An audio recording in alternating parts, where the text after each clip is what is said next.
Okay, rainbow LED board, how to assemble it. Well, there's a few things that you want to be aware of, not to make a mistake on. One of the most important is installing your LEDs correctly. Your LED has a positive and a negative side. The long pin is the anode, that's the positive. Short is the negative, the cathode. And each one of the LED holes has an anode and cathode side.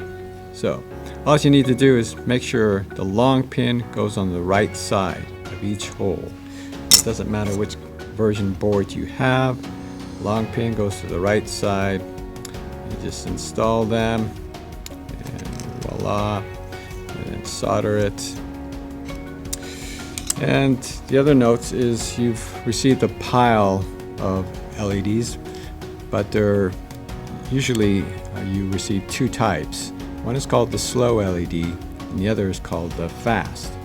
And to be able to tell which ones you've got, I'll show you quickly how to sort them out. Here's your coin cell battery. You can see how there's the positive on the battery and there's the negative.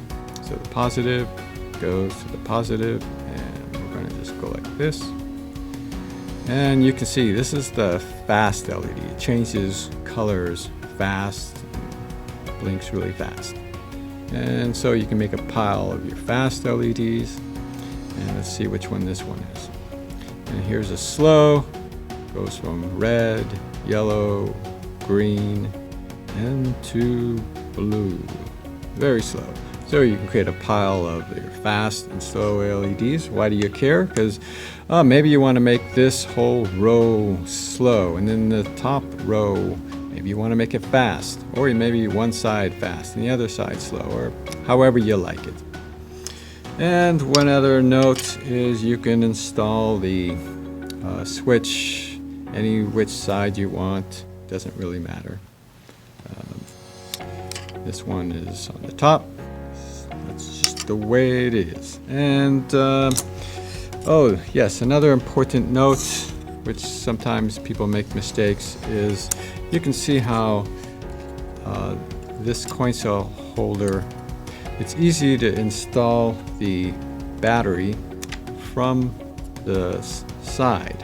It goes in easy, but it won't go in easy from this side. You won't be able to get it in. And sometimes people make the mistake of soldering this in reverse. Do not install it this way, install it this way, and you'll be happy camper. And you can finish this board probably in 5 minutes, 10 minutes at the most. Well, good luck. And one last note, if you want to develop your own printed circuit board, a simple one like this or a little bit more complex, just let me know.